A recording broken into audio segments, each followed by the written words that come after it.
Hello students, मैं हूं chemistry faculty Pankaj Kumar और आप देख रहे हैं यूपीएस एकेडमी पावर्ड बाय माँ गायत्री साइंस क्लासेस, लोकनाथपुर, मंसूर चक रोड, दलसिंह सराय, समस्तीपुर।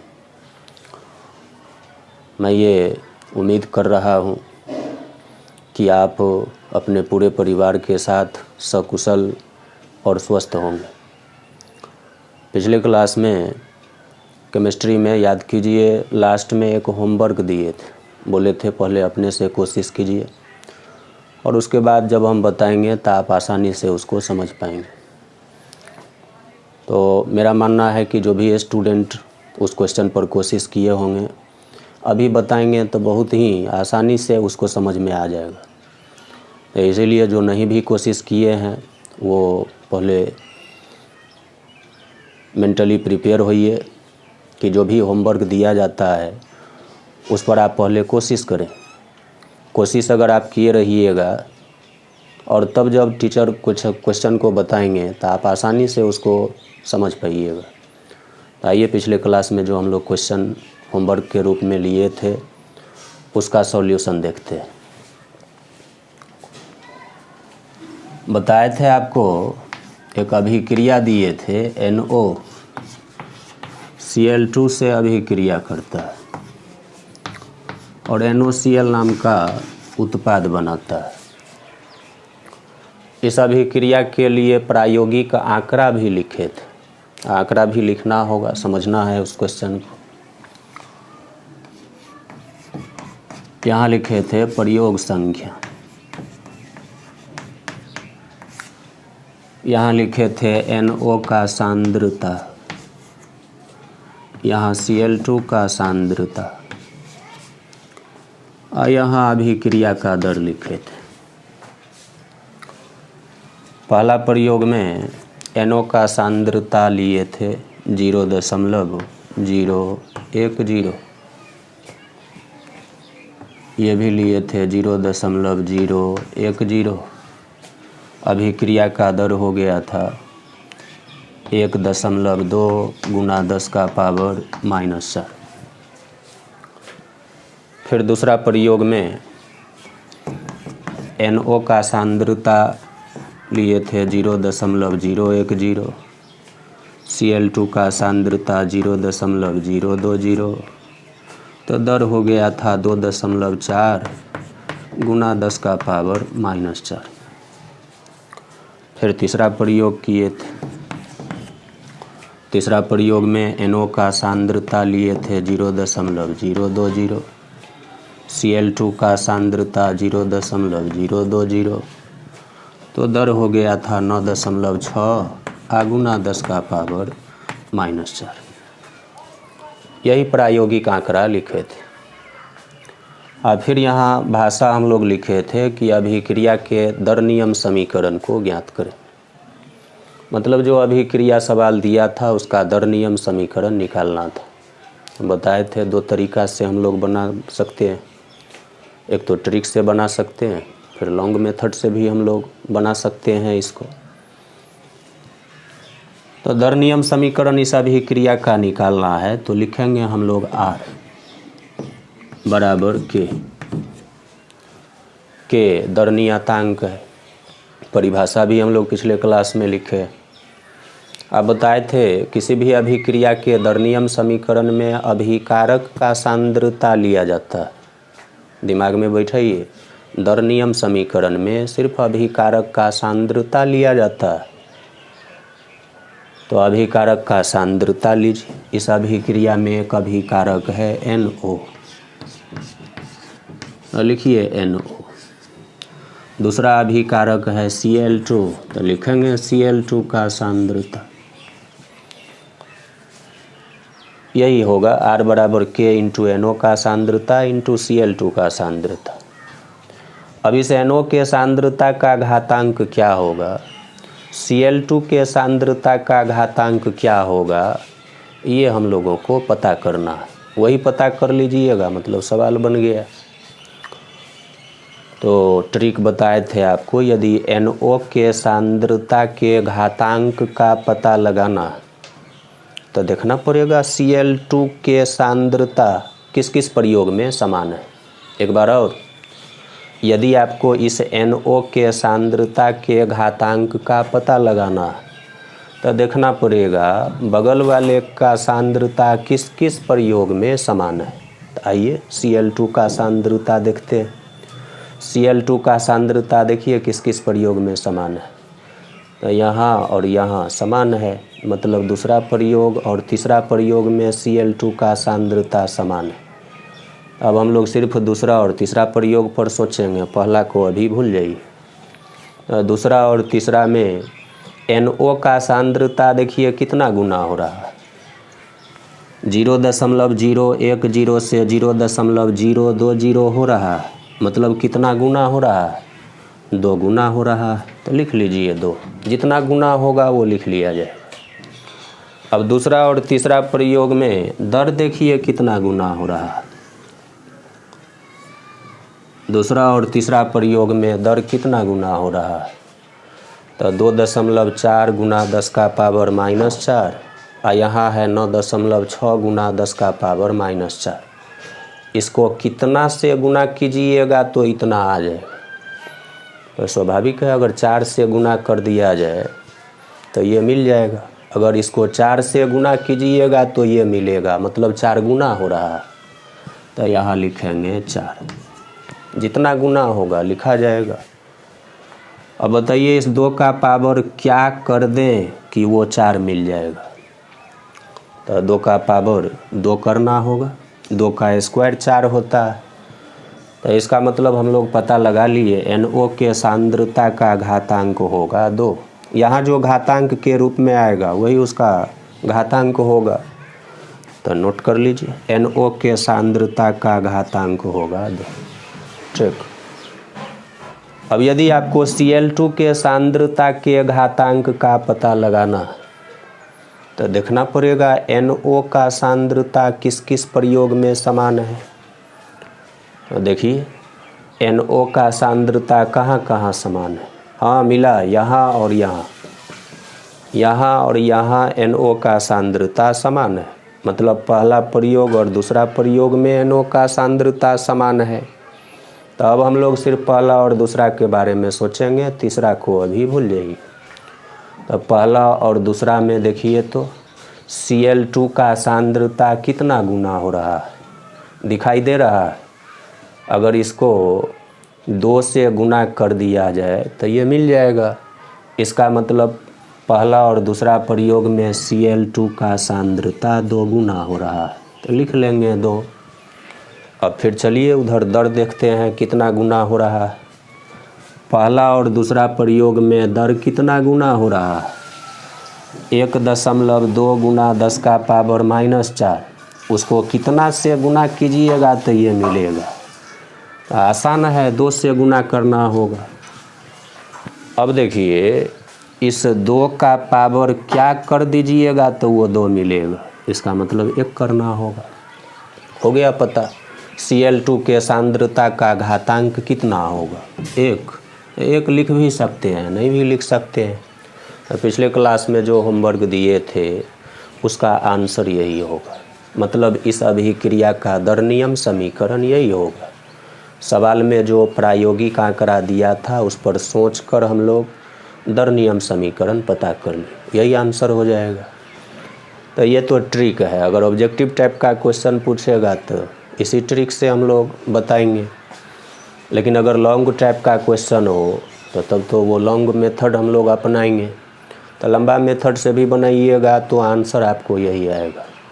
तो मेरे ख्याल से लॉन्ग मेथड से आप लोग बनाए होंगे। बताए थे कि पहले हम लोग मान लेंगे, माना कि R बराबर K इंटू NO के सांद्रता का घातांक x इंटू Cl2 के सांद्रता का घातांक y। नीचे लिखते जहाँ x और y प्रायोगिक मान है। अब वो जो दर नियम समीकरण मान्य है उसको तीनों प्रयोग पर लगा देते तो 3 ठो समीकरण मिलता, और उस तीनों समीकरण पर सोच के हम लोग x y का मान निकाल लेते। तो x का मान आता 2 और y का मान आता 1। तो एक्स वाई दोनों का मान आ जाएगा। तो जो दर नियम समीकरण मान्य हैं उसमें एक्स वाई के जगह पर यही दोनों रख देते, यही वाला फिर से आपको पता हो जाता। तो मेरे ख्याल से आप लोग लॉन्ग मेथड से अपने से बना सकते हैं। बनाए भी होंगे बहुत सारे स्टूडेंट, लेकिन बाय द वे कोई नहीं बनाए होंगे। तो आप जैसे पहला में हम लोग एक थ्योरी बताते समय एक सवाल बताए थे दोनों तरीक़ा से, वैसे ही इस टाइप का जितना भी क्वेश्चन होगा दो तरीक़ा से आप बना सकते हैं। अगर कोई स्टूडेंट नहीं भी बनाए होंगे तो आप बना लीजिएगा। ट्रिक से हम बना दिए, लॉन्ग मेथड से आप अपने से बनाइए। दूसरा तरीका हेडिंग देख के वैसे ही करना। ठीक, अब हम कुछ होमवर्क आपको देंगे और वो इसी टाइप का क्वेश्चन होगा, उसको आपको अपने से बनाना है। और मेरे ख्याल से ये दोनों क्वेश्चन समझने के बाद इस टाइप का जितना भी क्वेश्चन होगा आप अपने से बना सकते हैं। तो कुछ होमवर्क हम लिखा देते हैं, आप लिख लीजिए और उस पर अपने से कोशिश करना।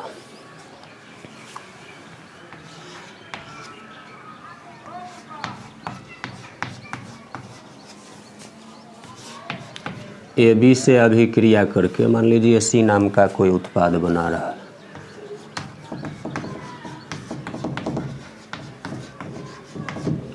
अभिक्रिया के लिए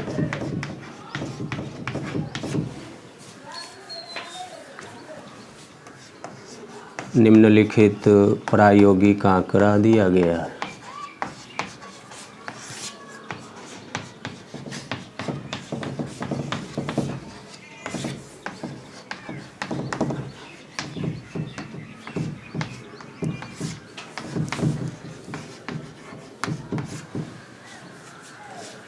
निम्नलिखित प्रायोगिक आंकड़ा दिया गया। नीचे हम आंकड़ा लिख देते हैं, उसी पर आपको सोचना है, उसी पर सोचिएगा तो आंसर पता होगा। प्रयोग संख्या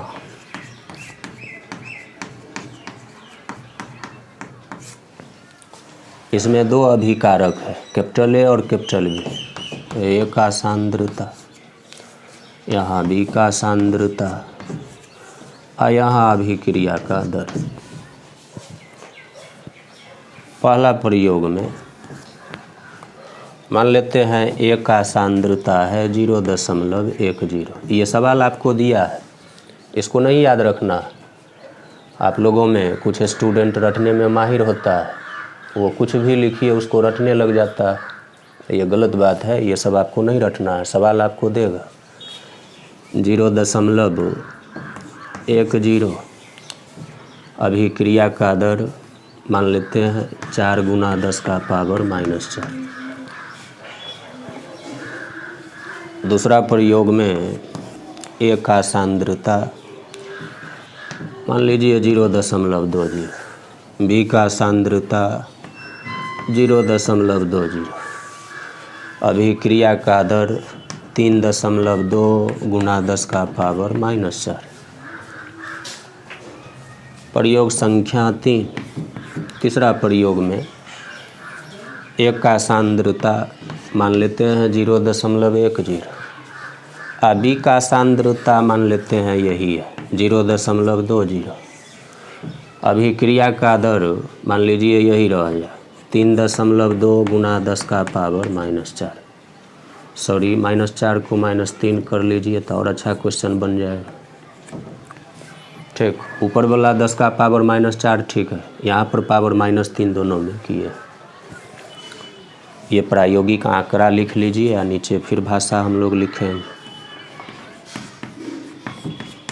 अभिक्रिया का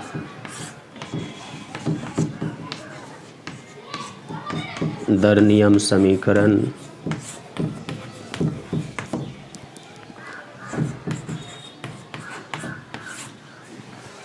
अभिक्रिया का दर नियम समीकरण क्या होगा। सवाल में जो अभिक्रिया दिया है उसका दर नियम समीकरण निकालना। तो हमको पूरा विश्वास है आप लोग इस क्वेश्चन को भी अपने से बना सकते हैं। ध्यान रहे दोनों तरीक़ा से बनाना, ट्रिक से भी बनाइए और लॉन्ग मेथड से भी बनाना। अच्छा स्टूडेंट के लिए इशारा काफ़ी होता है। टीचर अगर एक टाइप का क्वेश्चन बता दे तो उस टाइप का क्वेश्चन जब भी उसको मिलता है वो अपने से बनाता है। फिर भी बाय द वे अगर दिक्कत होगा तो अगले क्लास में हम फिर आपको चर्चा कर देंगे ये क्वेश्चन, लेकिन पहले आपको अपने से कोशिश करना है, उसी से आपका उस पर सोचिएगा तो दिमाग का डेवलप। तो अभी हम लोग एक होमवर्क लिए हैं, अभी आपको ये क्वेश्चन होमवर्क दिए हैं और भी कुछ क्वेश्चन है इस टाइप का, वो भी हम होमवर्क दे रहे हैं, अपने से आपको बनाना है। देखिए इसी में हम परिवर्तन कर रहे हैं, वो क्वेश्चन दूसरा हो जाएगा, फिर से आपको नोट करना होगा। जैसे यहाँ पर अगर हम बदल दें, मान लीजिए ऐसा कर दें 1.6 आगुना 10 का पावर -3। अब क्वेश्चन बदल गया, अब आंसर दूसरा आएगा। तो सब कुछ यही है, यही अभिक्रिया है, इसके लिए प्रायोगिक आंकड़ा दिया है, दर नियम समीकरण आपको निकालना है। तो आप फिर से इसको नोट कीजिए, ये दूसरा क्वेश्चन हो गया, नोट कर लीजिए, अपने से इसको भी बनाना है। 2 होमवर्क अभी हो गया, ठीक, नोट कर लिए होंगे।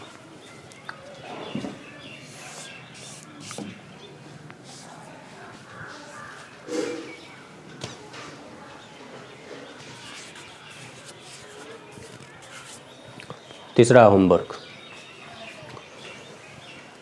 देखिए, इसी में फिर हम परिवर्तन कर रहे हैं। 2 ठो होमवर्क अभी लिखे हैं, तीसरा दे रहे हैं। यही अभिक्रिया है, इसके लिए प्रायोगिक आंकड़ा हम बदल रहे हैं। पहला प्रयोग में A का सांद्रता मान लीजिए 0.03।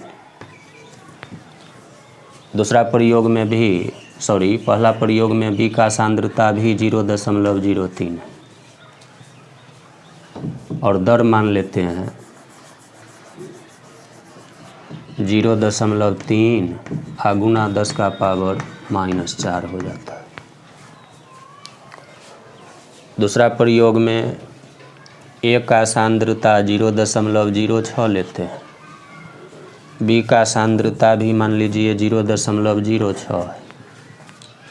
अभिक्रिया का दर मान लीजिए 0 या चाहे 1.2 गुना 10 का पावर -4 ले लीजिए। तीसरा प्रयोग में A का सांद्रता 0.06 और B का सांद्रता मान लेते हैं 0.09। अभिक्रिया का दर मान लेते हैं 2.7 गुना 10 का पावर -4, ठीक। तो अभिक्रिया का दर नियम समीकरण क्या होगा, मतलब फिर अब ये तीसरा होमवर्क हो गया। अब देखिए इस क्वेश्चन में थोड़ा सा परिवर्तन है। अगर हम लोग इसका दर नियम समीकरण निकालेंगे तो दर नियम समीकरण ऐसे लिखेंगे, R बराबर K, जो अभिकारक है उसका सांद्रता लीजिए, A अभिकारक है, B अभिकारक है, दोनों का सांद्रता लिए। अब उस दोनों अभिकारक के सांद्रता के घातांक का पता लगाना है इस आंकड़ा को देख के।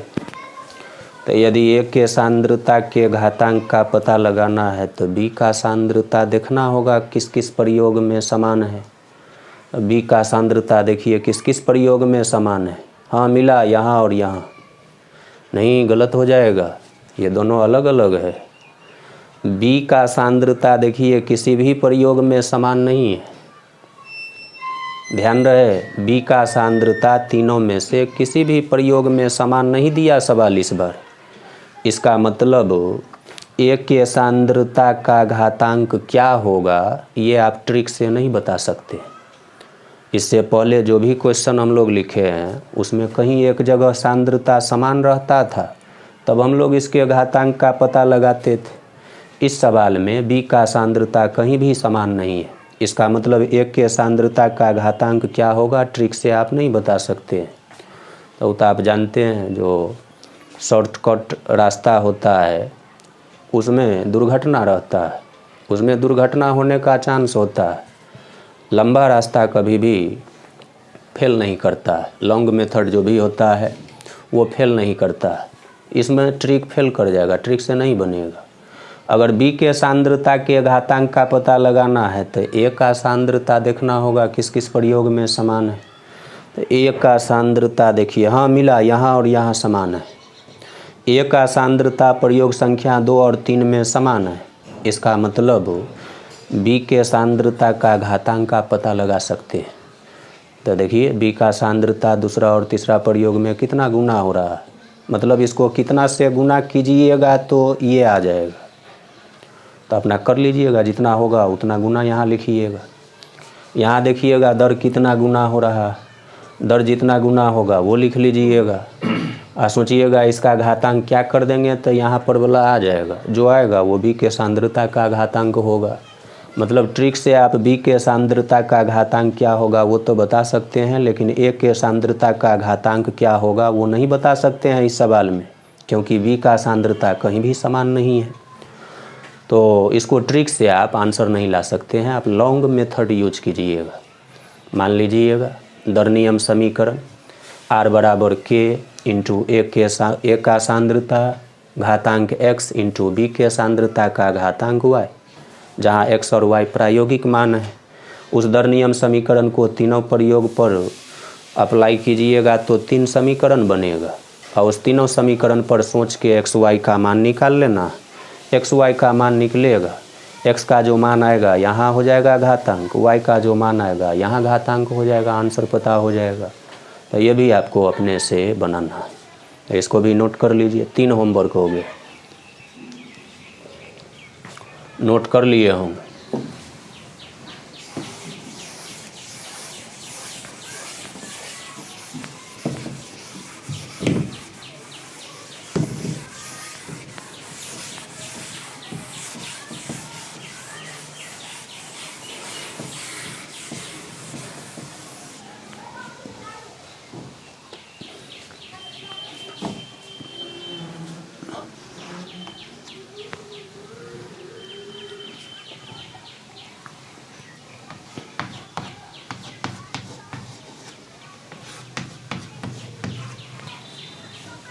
देखिए इस क्वेश्चन को, एक अभिक्रिया लिए ए बी से अभिक्रिया करके पी बना रहा है।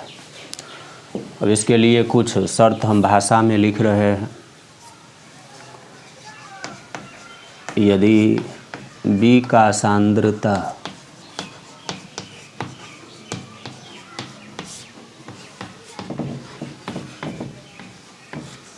स्थिर रहता है तो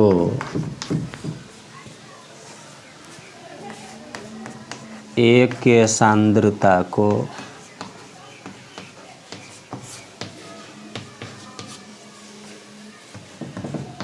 चार गुना से बढ़ाने पर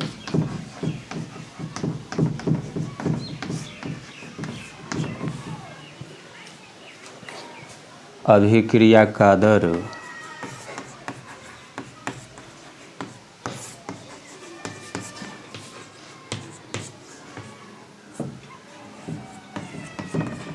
दो गुना से बढ़ जाता है।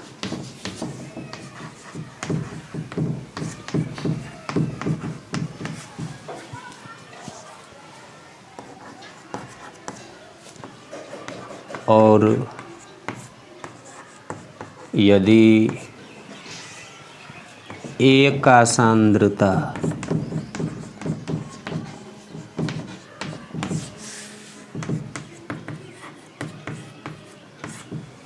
स्थिर रहता है तो बी के सांद्रता को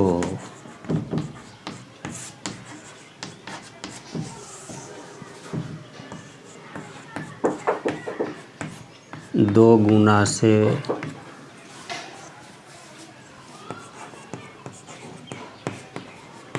बढ़ाने पर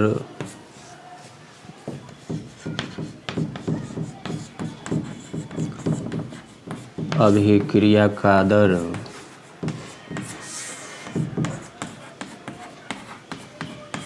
चार गुना से बढ़ जाता है।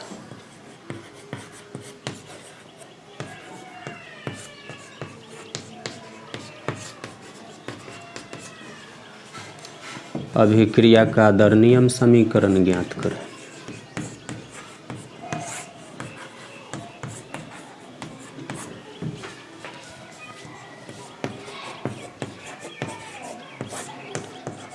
दर नियम समीकरण ज्ञात करें।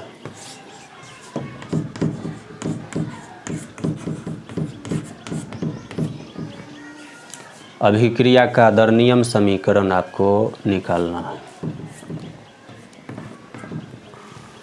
तो देखिए, इसमें भाषा का केवल यूज किया गया है, इसका मतलब ये नहीं कि ये सवाल भारी है। जो पहले बना रहे थे उसी टाइप का ये भी क्वेश्चन है। पहले सवाल आंकड़ा दिया करता था, इस बार उसी आंकड़ा को भाषा में लिख दिया। तो समझदार स्टूडेंट के लिए भाषा लिखे कि आंकड़ा लिखे वो समझ जाता है। एक अभिक्रिया सवाल में दिया, बोला है यदि B का सांद्रता स्थिर रहता है तो A के सांद्रता को 4 गुना से बढ़ाने पर अभिक्रिया का दर 2 गुना से बढ़ जाता है।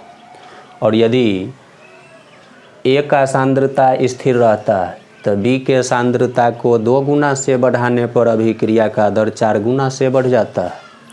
ये शर्त 2 ठो आपको सवाल में दिया हुआ है। तब आपसे पूछा है इस अभिक्रिया का दर नियम समीकरण ज्ञात करें, तो वैसे ही निकलेगा दर नियम समीकरण। ये भी हम होमवर्क छोड़ रहे हैं, नोट कर लीजिए, इस पर सोचिएगा। नहीं बनेगा तो अगले क्लास में हम डिस्कस करेंगे। बहुत आसान है, बताए थे पहले भी कि जो सवाल बड़ा होता है, लंबा चौड़ा अगर हो तो उसको देखकर घबराना नहीं चाहिए। वो इसका मतलब वो बहुत आसान है। जिसमें भाषा वगैरह सब ज़्यादा यूज किया हो, सवाल का लंबाई चौड़ाई ज़्यादा हो, तो आप समझ जाइए वो सवाल आसान है। केवल ठीक ढंग से सोच लेना, तो आप अपने से कोशिश कीजिएगा, उसी से आपको फ़ायदा होगा। 4 होमवर्क आज हम आपको दिए, नोट कर लीजिए। और एक सूचना है कि जो भी स्टूडेंट नहीं देख रहा है और आपके संपर्क में अगर वो है तो उसको ज़रूर आप कॉल कीजिए। कैसे कैसे आप पढ़ रहे हैं उसको बताइए, कैसे चैनल खोला जाता है, ताकि वो भी पढ़े। सबको फ़ायदा होना चाहिए। अभी जो विपत्ति है, इस विपत्ति में स्टूडेंट हो या चाहे अन्य लोग हों, सब लोग मजबूर हैं, घर से बाहर नहीं निकल सकते हैं। इसलिए जितना ज़्यादा से ज़्यादा फ़ायदा हो स्टूडेंट को उतना अच्छा। हम लोगों का यही मकसद है कि इस विपत्ति के समय स्टूडेंट को पढ़ाई लिखाई में ज़्यादा दिक्कत नहीं हो। आपके संपर्क में जो भी स्टूडेंट होगा उस तक ज़रूर आप खबर पहुँचाइए, ताकि वो भी पढ़े और उसको भी परीक्षा में कुछ इससे फ़ायदा हो जाए। ठीक, नोट कर लिए हूँ।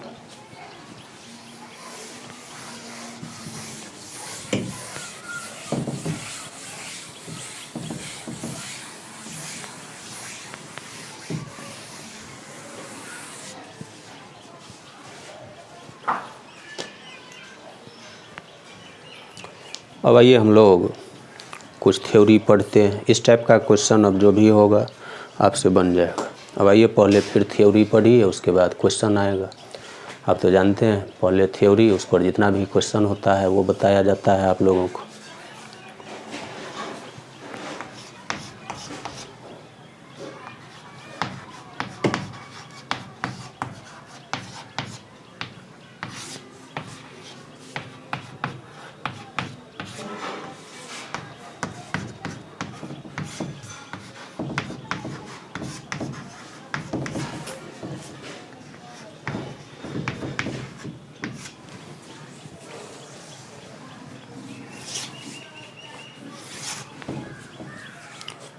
देखिए लिखे हैं सक्रियण ऊर्जा और ताप का प्रभाव।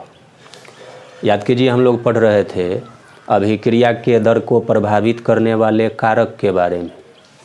तो अभिक्रिया के दर को प्रभावित करने वाले 2 कारक हम लोग पढ़े। पहला पढ़े थे प्रभावी टक्कर। प्रभावी टक्कर हम लोग पढ़े। उसके बाद अभिकारक का सांद्रता पढ़े थे, वो भी एक कारक था। दो कारक हम लोग पढ़ चुके हैं जो अभिक्रिया के दर को प्रभावित करता है। अब अगला कारक देखिए, लिखे हैं सक्रियण ऊर्जा और ताप का प्रभाव। सक्रियण ऊर्जा और ताप भी अभिक्रिया के दर को प्रभावित करता है। तो सक्रियण ऊर्जा भी एक कारक हुआ, ताप भी एक कारक हुआ। तो सक्रियण ऊर्जा और ताप का क्या प्रभाव पड़ता है अभिक्रिया के दर पर, उसको हम लोगों को अभी समझना है। सक्रियण ऊर्जा, इंग्लिश में लोग इसको एक्टिवेशन एनर्जी के नाम से जानता है। ये एक नया शब्द यहाँ पर आया है, तो जो भी नया शब्द आएगा उसके बारे में पहले आपको बताया जाएगा पूरा डिटेल। ये जो सक्रियण ऊर्जा है ये आप लोगों के लिए अभी एकदम नया है, आज तक हम उपयोग नहीं किए। तो सक्रियण ऊर्जा के बारे में आइए हम लोग इससे परिचित होते हैं। सक्रियण ऊर्जा किसको कहा जाता है पहले ये समझना होगा, उसके बाद आपको समझ में आएगा इसका प्रभाव क्या पड़ता है अभिक्रिया के दर पर। आइए सक्रियण ऊर्जा को हम लोग समझते हैं।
देखिए 3 ठो ऊर्जा लिखा हुआ है, आंतरिक ऊर्जा, सक्रियण ऊर्जा और थ्रेशोल्ड ऊर्जा। थ्रेशोल्ड ऊर्जा से आप लोग परिचित हैं। थ्रेशोल्ड ऊर्जा पिछले ही क्लास में बताए, परिभाषा भी बताए थे उसका। तो यहाँ पर दो नया शब्द उपयोग हुआ है, आंतरिक ऊर्जा और सक्रियण ऊर्जा। इस दोनों के बारे में जानिए। आंतरिक ऊर्जा का परिभाषा होता है या इसका कंसेप्ट है कि दुनिया में किसी भी पदार्थ के पास जितना ऊर्जा रहता है, दुनिया का कोई भी पदार्थ हो उसके पास कुछ न कुछ ऊर्जा ज़रूर रहता है।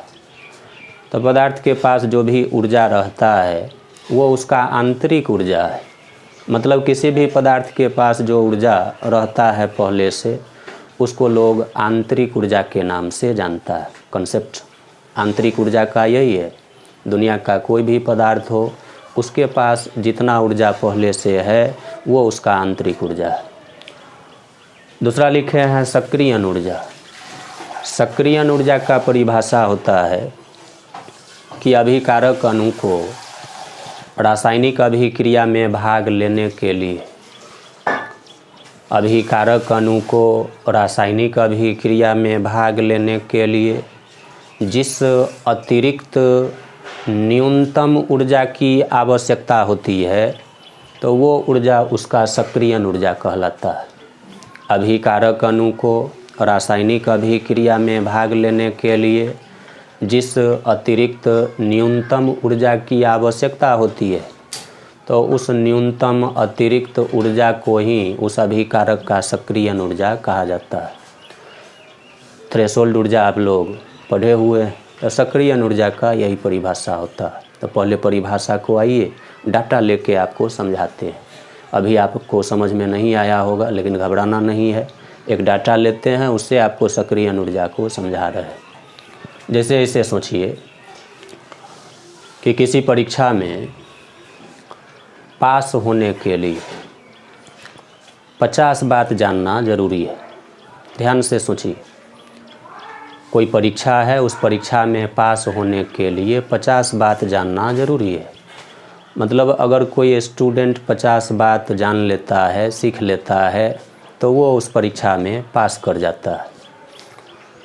तो वो जो 50 बात बोल रहे हैं परीक्षा पास होने के लिए ज़रूरी है, वो 50 थ्रेशोल्ड ऊर्जा हुआ।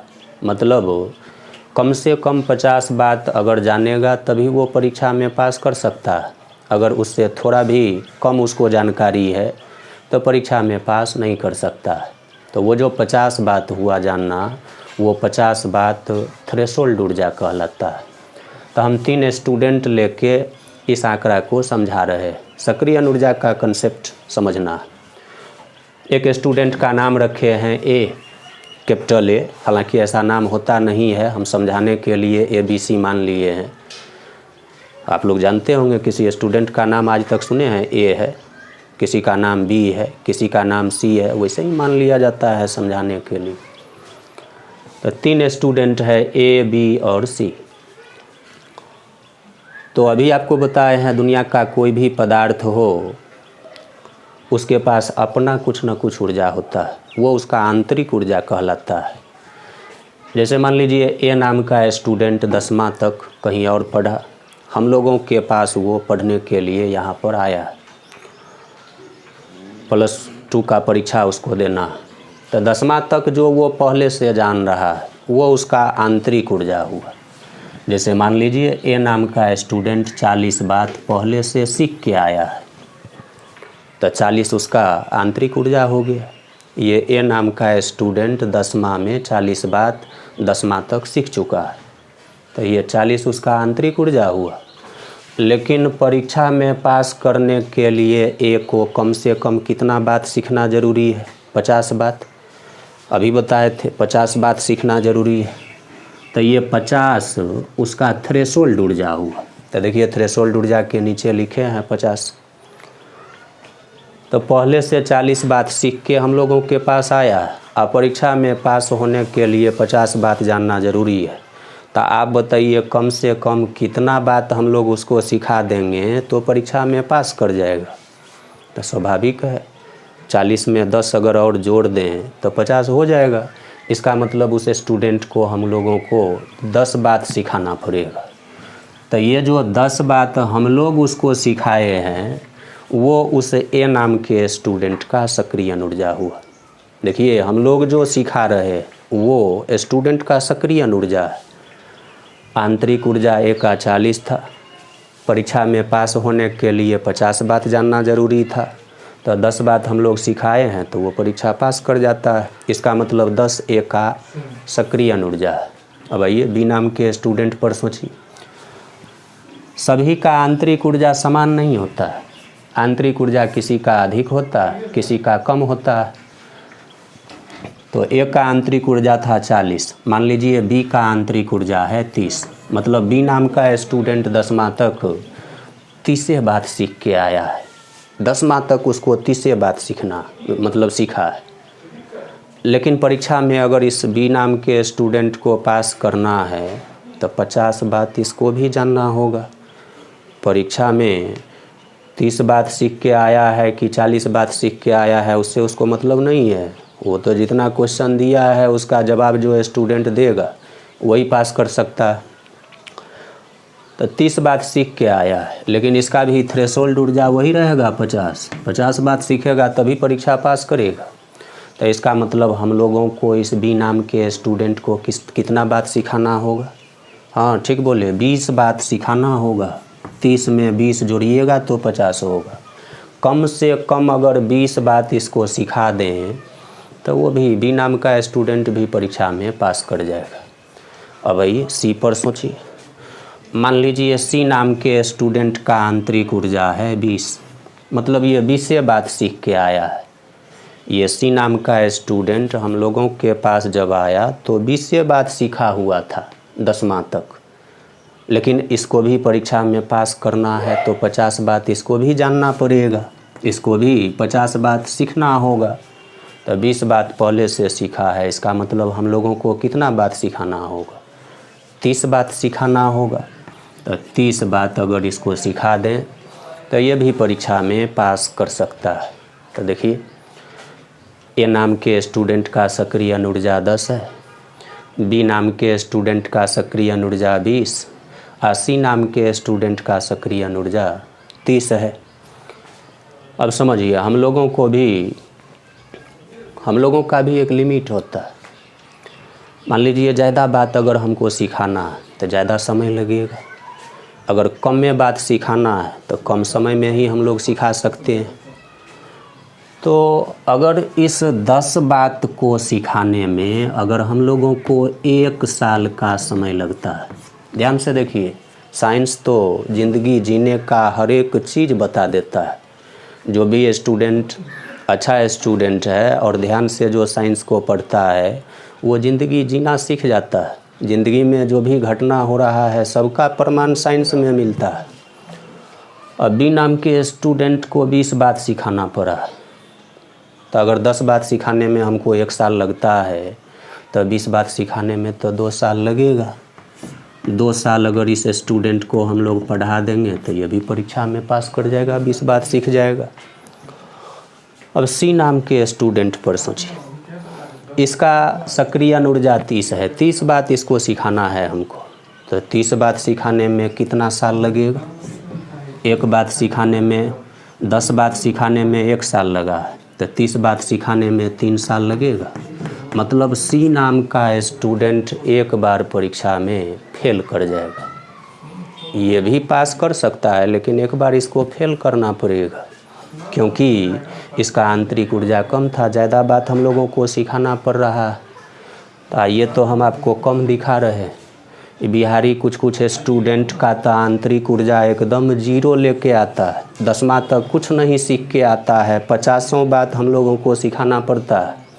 तो अब सोचिए, स्टूडेंट फेल कर जाता है तो कहता है टीचर गलत है। इसमें टीचर का कहाँ गलती है हमको दिखाई? ये तो उसका आंतरिक ऊर्जा जिम्मेवार है। आंतरिक ऊर्जा जिसका ज़्यादा है, 10वां तक जो स्टूडेंट ज़्यादा बात समझ के आया है तो वो कहाँ फेल कर रहा है? उसको तो 1 ही साल पढ़ाएंगे, 10 बात सीखेगा, तुरंत परीक्षा पास करेगा। जो 30 बात सीख के आया उसको 2 साल हम लोग पढ़ाएंगे, वो परीक्षा पास कर जाएगा। लेकिन सी नाम का स्टूडेंट देखिए 20 बात सीख के आया है, तो 30 बात सिखाना होगा, तो स्वाभाविक है हम लोगों को तो समय ज़्यादा लगेगा, क्योंकि ज़्यादा बात सिखाना। तो ये 1 बार फेल कर जाएगा, दूसरा बार में पास करेगा। यही घटना होता है, आप सोच के देखिए। लेकिन स्टूडेंट जब फेल करता है तो वो अपना गलती नहीं कहता है। वो ये नहीं कहता है कि हम 10वां तक कम में बात सीखे थे, हम मेहनत कम किए थे। वो कहता है टीचर गलत है, टीचर बदल देंगे तो शायद हम परीक्षा में पास कर जाएंगे। टीचर में कहाँ कोई दोष है, वो तो खुद उसका आंतरिक ऊर्जा जिम्मेवार है फेल होने के लिए। देखिए, साइंस जीवन के हर एक पहलू को बताता है। सी नाम का स्टूडेंट भी परीक्षा पास कर सकता है, लेकिन उसके लिए उसको 1 बार फेल करना होगा। 3 साल अगर वो पढ़ाई करेगा तो पास कर जाएगा। तो सक्रिय ऊर्जा को हम आपको समझाने का कोशिश किए हैं। तो सक्रिय ऊर्जा का परिभाषा देखिए क्या होगा। सक्रिय ऊर्जा का परिभाषा होता है कि अभिकारक अणुओं को रासायनिक अभिक्रिया में भाग लेने के लिए जिस अतिरिक्त न्यूनतम ऊर्जा की आवश्यकता होती है तो वो उसका सक्रिय ऊर्जा कहलाता है। मतलब अभिकारक अणु के पास जितना ऊर्जा है वो तो उसके पास है, उससे अधिक बाहर से जितना और ऊर्जा दे देने से वो अभिक्रिया में भाग करने लगेगा तो वो सक्रिय ऊर्जा कहलाएगा। तो कोई सक्रिय ऊर्जा का परिभाषा पूछे तो आप यही कहिएगा, अभिकारक अणुओं को रासायनिक अभिक्रिया में भाग लेने के लिए जिस अतिरिक्त न्यूनतम ऊर्जा की आवश्यकता होती है उसे सक्रिय ऊर्जा कहते हैं। एक परिभाषा तो ये होगा। दूसरा परिभाषा देखिए, तो थ्रेशोल्ड ऊर्जा एक का कितना 50, आंतरिक ऊर्जा कितना 40, तो 50 में से 40 घटाइए कितना आएगा 10। बी का थ्रेशोल्ड ऊर्जा 50, आंतरिक ऊर्जा 30, 50 में से 30 घटाएंगे 20 आएगा। सी का थ्रेशोल्ड ऊर्जा 50, सी का आंतरिक ऊर्जा 20, 50 में से 20 घटाइएगा 30 आएगा। मतलब थ्रेशोल्ड ऊर्जा में से आंतरिक ऊर्जा घटा रहे हैं तो सक्रिय ऊर्जा आ रहा है। तो आप ये भी परिभाषा कह सकते हैं कि थ्रेशोल्ड ऊर्जा और आंतरिक ऊर्जा में अंतर को सक्रिय ऊर्जा कहा जाता है। थ्रेशोल्ड ऊर्जा में से आंतरिक ऊर्जा घटा लीजिएगा तो घटाने के बाद जो आएगा वो आंतरिक ऊर्जा कहलाएगा। तो सक्रिय ऊर्जा कहलाएगा। सक्रिय ऊर्जा का 2 परिभाषा अभी आपको समझाए। तो नीचे एरो देख के नोट कर लीजिए। अभिकारक अणुओं को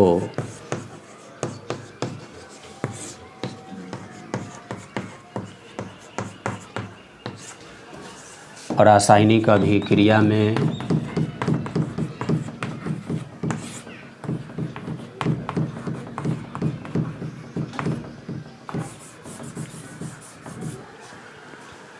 रासायनिक अभिक्रिया में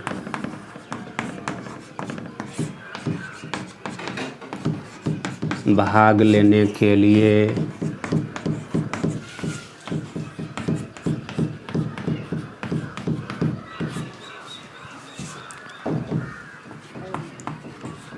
जिस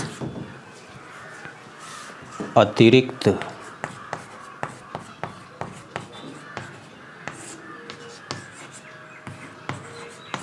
न्यूनतम ऊर्जा की आवश्यकता होती है,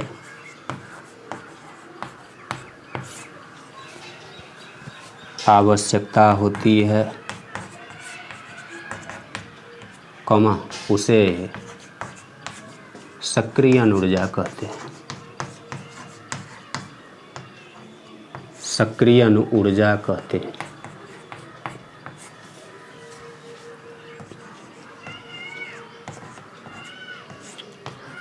सक्रियण ऊर्जा कहते हैं।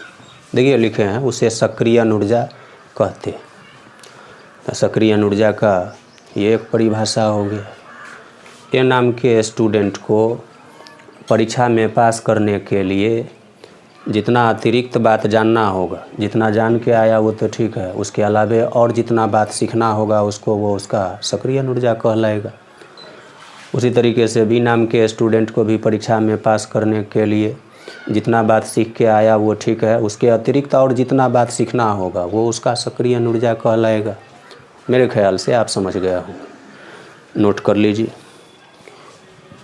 एक परिभाषा और बताए, सक्रियण ऊर्जा का एक और परिभाषा हम लोग लिख सकते हैं। नीचे एरो देख के फिर लिखें, थ्रेशोल्ड ऊर्जा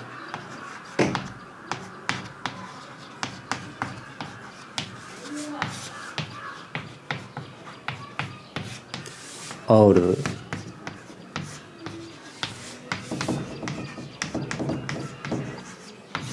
आंतरिक ऊर्जा में अंतर को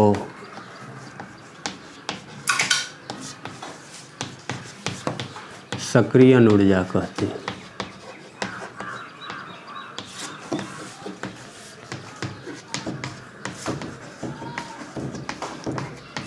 ये भी परिभाषा आप सक्रियण ऊर्जा का बोल सकते हैं। थ्रेशोल्ड ऊर्जा और आंतरिक ऊर्जा में अंतर को सक्रियण ऊर्जा कहते हैं। दो परिभाषा लिख नोट कर लीजिए।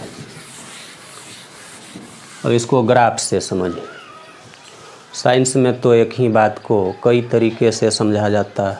लोग भाषा से समझता है, उसी को ग्राफ से समझता है, उसी को प्रायोगिक आंकड़ा से समझता है। मतलब साइंस पढ़ना बहुत आसान होता है। किसी भी बात को कई तरीक़ा से साइंस में समझाया जाता है, इसीलिए साइंस आसान हो जाता है। अगर एक तरीक़ा से आप नहीं भी समझे तो दूसरा तरीक़ा से समझ लीजिएगा, तीसरा तरीक़ा से समझ लीजिएगा। आइए इसी सक्रियण ऊर्जा को ग्राफ से हम लोग समझते हैं। जैसे एक अभिक्रिया ये लिए थे, ए बी से अभिक्रिया करके पी बना रहा, या चाहे एक ही अभिकारक रहने दीजिए, ए पी में बदल रहा है। तो इधर वाला अभिकारक, उधर वाला उत्पाद। अभिकारक ए है, उत्पाद पी है। तो इसका ग्राफ देखिए, तो देखिए एक्स अक्ष लिए और वाई अक्ष लिए, ये ओरिजिन है। तो ए पी में बदल रहा है। तो इसे एक के पास अपना कुछ ना कुछ ऊर्जा होगा। दुनिया का कोई भी पदार्थ हो, उसके पास कुछ ना कुछ अपना ऊर्जा होता है, जो उसका आंतरिक ऊर्जा कहलाता है। ए का भी अपना कुछ ऊर्जा होगा। मान लीजिए यहाँ से लेकर यहाँ तक ए का ऊर्जा, यहाँ तक देखिए लिखते हैं ई ए।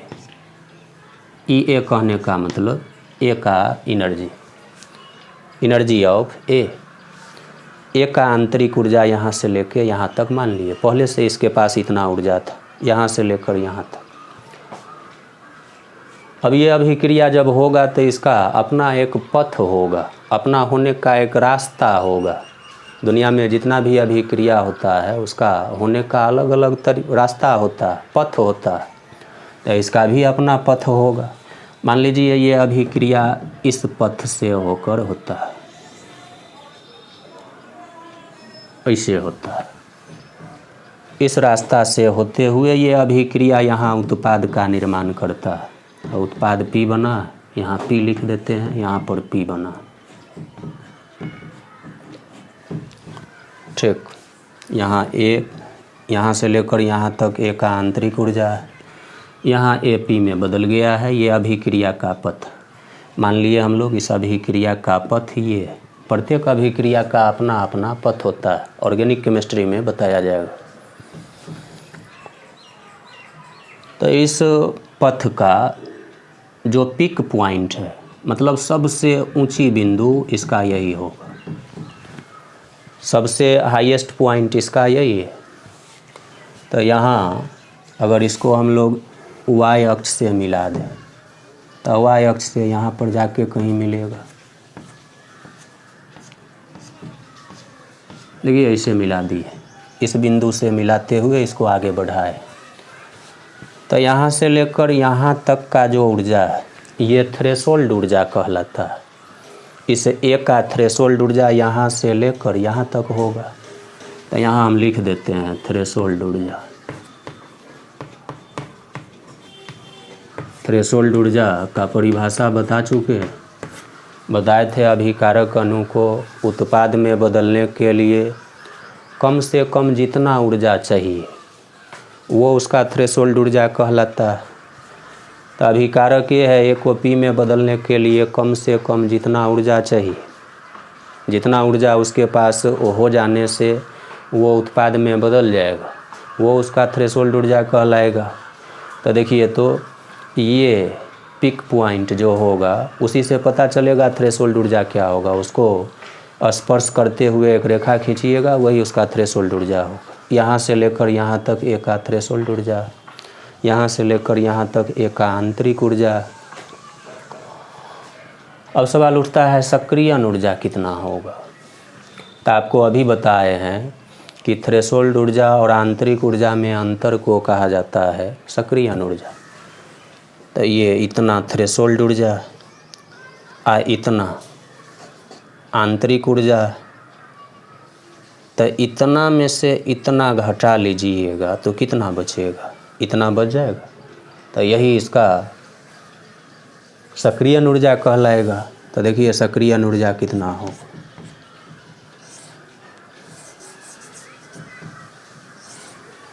यहाँ से लेके और यहाँ तक,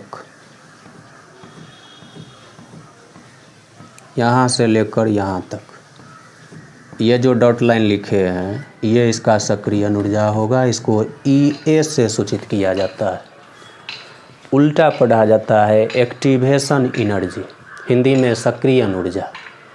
तो इसे ए का यहाँ से लेकर यहाँ तक आंतरिक ऊर्जा, यहाँ से लेकर यहाँ तक थ्रेशोल्ड ऊर्जा, और दोनों का जो अंतर है, मतलब यहाँ से लेकर यहाँ तक जो लिखे हैं ये उसका आंतरिक ऊर्जा कहलाएगा। इस ग्राफ का नाम होता है ऊर्जा अवरोधक वक्र। ऊर्जा अवरोधक वक्र।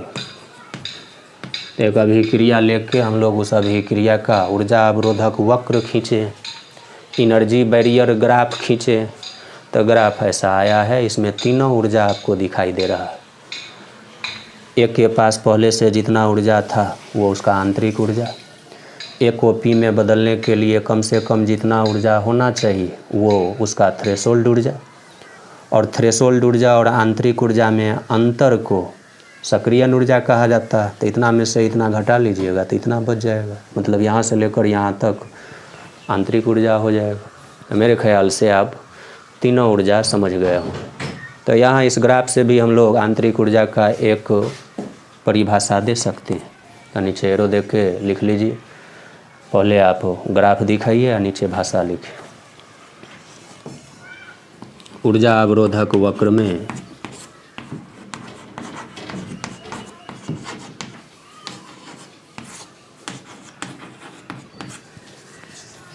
ऊर्जा अवरोधक वक्र में आंतरिक ऊर्जा से ऊपर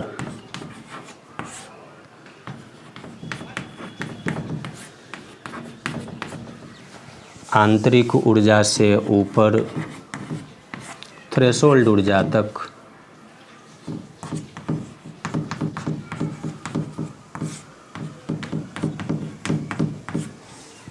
थ्रेशोल्ड ऊर्जा तक के अतिरिक्त ऊर्जा को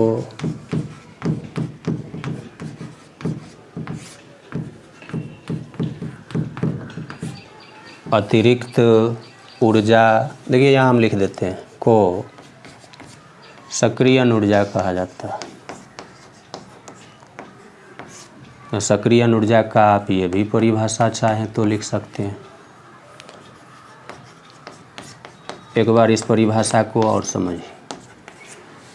लिखे हैं ऊर्जा अवरोधक वक्र में आंतरिक ऊर्जा से ऊपर थ्रेशोल्ड ऊर्जा तक के अतिरिक्त ऊर्जा को आंतरिक ऊर्जा कहा जाता है। यहाँ से लेकर यहाँ तक आंतरिक ऊर्जा, तो यहाँ से ऊपर कहाँ तक, थ्रेशोल्ड ऊर्जा तक का जो अतिरिक्त ऊर्जा बाहर से दिया गया अभिक्रिया होने के लिए, वो उसका सक्रियण ऊर्जा कहलाता है। तो अगर परीक्षा में आपसे पूछे सक्रियण ऊर्जा क्या है, तो तीन तीन परिभाषा आप समझ चुके हैं। जो आपको याद हो, जो आपको अच्छा लगे, कोई एक परिभाषा लिख देना है। ठीक, नोट कर लीजिए।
अगला टॉपिक है आर्हेनियस समीकरण के द्वारा अभिक्रिया के दर नियतांक का निर्धारण।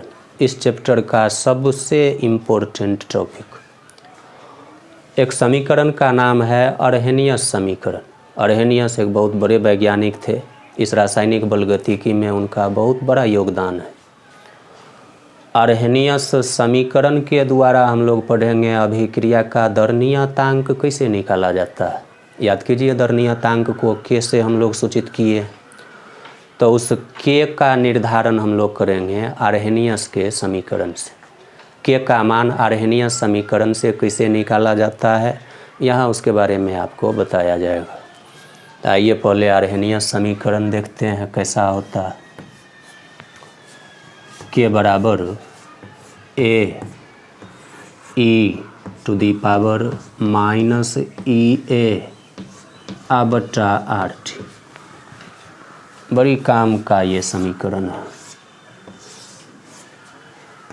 ये आर्हेनियस समीकरण आज इंटर कर चुका है। बताए थे आपको केमिस्ट्री में जल्दी कोई नया चीज़ नहीं आता, लेकिन एक बार आ जाता है तो वो प्रत्येक दिन आने लगता है। अब शायद ही ऐसा कोई दिन होगा जिस दिन आपको आर्हेनियस समीकरण से मुलाकात न हो। आर्हेनियस समीकरण का एंट्री आज हो चुका है।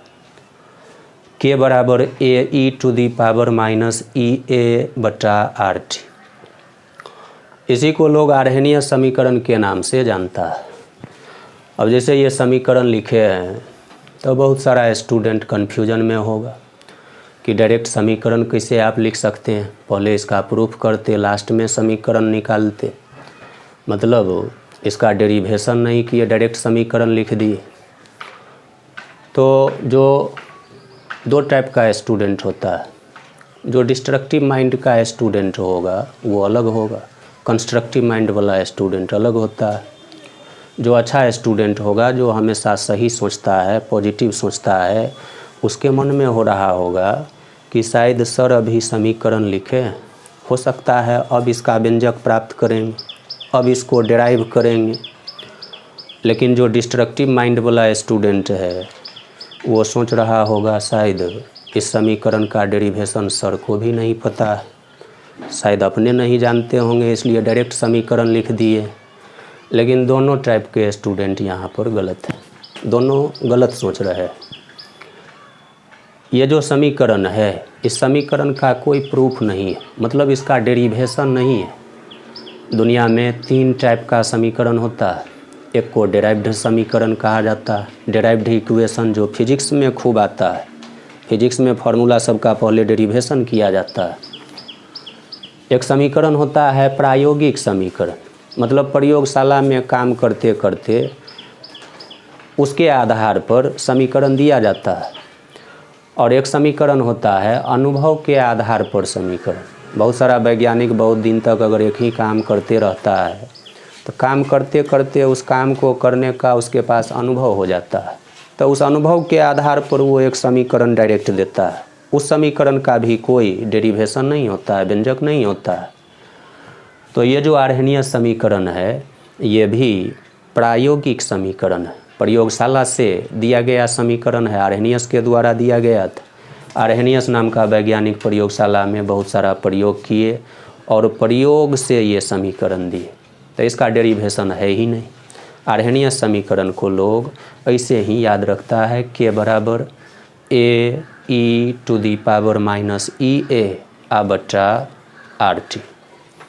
यही आर्हेनियस समीकरण। अब इसमें कौन क्या है उसके बारे में जानना ज़रूरी है।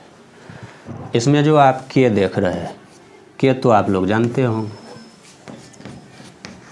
के को कहा जाता है दर नियतांक, बताए थे। या इसके को आप वेग नियतांक कह सकते हैं। नियतांक नहीं लिख के स्थिरांक भी लिख सकते हैं। वेग नियतांक, या इसको कहा जाता है विशिष्ट दर नियतांक।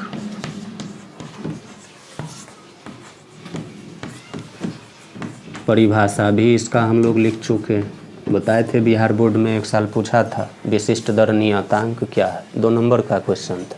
परिभाषा हम लोग लिख चुके हैं। इस फॉर्मूला में जो ये कैपिटल ए है, इस ए का नाम है आर्हेनियस नियतांक। आर्हेनियस समीकरण में जो ये कैपिटल ए नाम का नियतांक है, इसका नाम रखा गया है आर्हेनियस नियतांक, वैज्ञानिक के नाम के आधार पर। या इसका एक और नाम है पूर्व घातीय कारक कहा जाता है।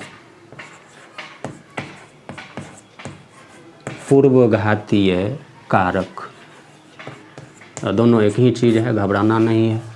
आर्हेनियस नियतांक का ही एक और नाम है पूर्व घातीय कारक, या कहीं कहीं बुक में आपको मिलेगा आवृत्ति कारक के नाम से भी इसको लोग जानता है।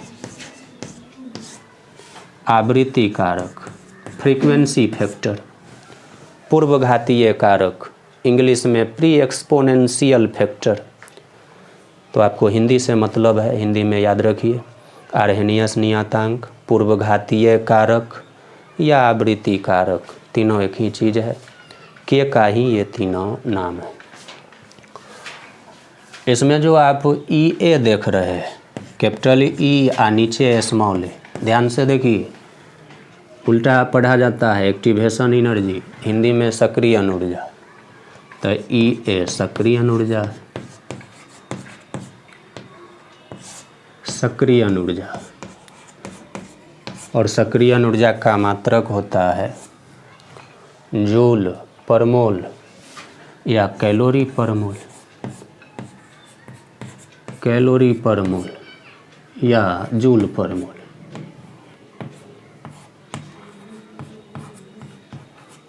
मतलब इस फार्मूला में सक्रिय ऊर्जा का मान या तो आप कैलोरी पर मोल में रख सकते हैं या जूल पर मोल में रख सकते हैं। इसमें जो ये आर देख रहे हैं, आर भी एक नियतांक है, इसका मान रखा जाता है 2 कैलोरी पर मोल पर केल्विन। याद रखना होगा, आर का मान कैलोरी में कितना, 2, या जूल में अगर हम लोग रखेंगे तो आर का मान होता है 8.31 जूल पर मोल पर केल्विन। बहुत इम्पोर्टेंट, कैलोरी में आर का मान 2 लिया जाता है, जबकि जूल में आर का मान 8.31 लिया जाता है। एक याद है तो दूसरा आप बना सकते हैं। फिजिक्स में आप पढ़े होंगे 1 कैलोरी में कितना जूल होता है, 4.15 के लगभग जूल होता है। 1 कैलोरी बराबर 4.15 जूल, तो 2 कैलोरी बराबर कितना जूल, 2 गुना हो जाएगा, लगभग यही आएगा 8.31 जूल पर मोल पर केल्विन। कैलोरी में याद है तो आप जूल में बदल सकते हैं, जूल में याद है कैलोरी में बदल सकते हैं। एक और बचा हुआ है टी। इसमें जो ये कैपिटल टी है, ये टी आप लोग जानते होंगे क्या, ये टी है तापमान, और इस फार्मूला में हमेशा तापमान केल्विन मात्रक में रखा जाता है। सवाल अगर डिग्री सेल्सियस में भी देता है तो आप उसको केल्विन में बदल के इस फार्मूला में रखिएगा, तब आंसर सही आएगा। ध्यान रहे, मात्रक पर बहुत ध्यान रखा जाता है। अगर मात्रक गलत रखिएगा फार्मूला में तो आंसर गलत हो जाएगा, नहीं मिलेगा। फार्मूला को जिस मात्रक में चाहिए उसी मात्रक में रखना होगा, तब आंसर सही आएगा। अब यहाँ एक बात समझिए, आपके मन में सवाल उठ रहा होगा कि सक्रिय ऊर्जा का मात्रक सर आप कैलोरी पर मोल भी लिखें, जूल पर मोल भी लिखें, तो कब इस फार्मूला में हम सक्रिय ऊर्जा का मान कैलोरी में रखेंगे और कब जूल में रखें? तो सवाल अगर आपको सक्रिय ऊर्जा का मान कैलोरी पर मोल में देता है तो कैलोरी पर मोल में रख दीजिए यहाँ, लेकिन ध्यान रहे तब आर का मान आपको कैलोरी में ही रखना होगा। मेरे कहने का मतलब है कि सक्रिय ऊर्जा का मान आप यदि कैलोरी में रखते हैं तो आर का मान कैलोरी में रखना होगा। यदि आप सक्रिय ऊर्जा का मान जूल में रखते हैं फार्मूला में तो आर का मान भी आपको जूल वाला रखना होगा। बड़ी काम का चीज़ बोल रहे हैं, ध्यान दीजिए। बहुत सारा स्टूडेंट कंफ्यूज करता है, सवाल नहीं बनता। अगर आप सक्रिय ऊर्जा का मान कैलोरी वाला रखिएगा फार्मूला में तो आर का मान भी कैलोरी वाला रखना होगा। अगर सक्रिय ऊर्जा का मान आप जूल में रखते हैं फार्मूला में, सवाल आपको देगा सक्रिय ऊर्जा का मान सवाल देता है, तो अगर जूल में सवाल देगा तो आर का मान आप जूल वाला रखिएगा तो सही आंसर आएगा। तो देखिए इस आर्हेनियस समीकरण में कौन क्या है बता दिए हैं। इसमें के को पढ़ा जाता है दर नियतांक या वेग नियतांक या विशिष्ट दर नियतांक। इसमें कैपिटल ए जो देख रहे हैं इसका नाम है आर्हेनियस नियतांक या पूर्वघातीय कारक, या इसी को आवृत्ति कारक के नाम से भी लोग जानता है। ये जो ई ए देख रहे हैं इसको सक्रिय ऊर्जा पढ़ा जाता है। ये कैपिटल आर का मान 2 कैलोरी पर मोल पर केल्विन या 8.31 जूल पर मोल पर केल्विन होता है। कैपिटल टी जो फार्मूला में दिखाई दे रहा है ये तापमान को सूचित कर रहा है, और इस फार्मूला में तापमान हमेशा केल्विन मात्रक में रखा जाता है। तो इसमें जितना भी वेरिएबल है, इसमें सब वेरिएबल का मान सवाल आपको देगा। किसी एक वेरिएबल का मान पूछेगा तो इस फार्मूला से निकालना होगा। जैसे मान लीजिए सवाल T दे देगा, अभिक्रिया का ताप दे दे, R ताप जान ही रहे, सक्रिय ऊर्जा का मान दे, आर्हेनियस नियतांक का मान दे, तब आपसे पूछे बताइए तो अभिक्रिया का दर नियतांक क्या होगा, मतलब के क्या होगा। तो जिसका जिसका जो मान दिया है आप इसमें रख के का मान निकाल सकते हैं। मतलब किसी एक का मान आपसे पूछेगा, बाकी सब का मान सवाल आपको देगा। तो और भी बहुत सारा काम इसमें करना है। आर्हेनियस समीकरण में कौन क्या है वो आपको अभी बताए हैं। अगले क्लास में आपको बताएंगे कि इस समीकरण से सवाल कैसे बनाया जाता है। इसमें ln वगैरह सब लगा के नया एक डेरिवेशन हम लोग करेंगे, नया फार्मूला बनाएंगे। उस फार्मूला से भी बहुत सारा क्वेश्चन बनता है। तो वो सब काम अगले क्लास में आपको दिखाया जाएगा। और एक सूचना है कि आप लोगों के संपर्क में जो भी स्टूडेंट है उस सभी स्टूडेंट को आप ज़रूर कहिए, क्योंकि इस विपत्ति के समय में सभी स्टूडेंट का मजबूरी है, वो घर से नहीं निकल पा रहा है। तो इस समय उसका सहायता करना हम सभी का कर्तव्य है। वो सब अगर आगे बढ़ेगा, क्योंकि अभी आप जान रहे हैं देश को बचाना बहुत कठिन है, सभी लोग इसमें लगे हुए हैं। तो अपना जो हो पाए वो योगदान देना चाहिए। तो आप लोगों से यही हम कहेंगे कि जितना भी आपके संपर्क में जो भी लोग स्टूडेंट हैं जो पढ़ रहे हैं, उस सब तक आप सूचना ज़रूर पहुंचाएं। उनको भी बताएं कैसे आप पढ़ रहे हैं, कैसे कैसे आप मोबाइल में यूट्यूब फिर उसमें क्या डाले हैं तो ये पढ़ाई आपको मिल रहा है। उस सब तक ज़रूर आप उसको सहायता करें। मानवता का जो भी कर्तव्य है वो सभी स्टूडेंट निभाएं। हमको बड़ी खुशी होगी ये जान के। ठीक, अगले क्लास में हम लोग और आगे इसको बढ़ाएं। थैंक्स।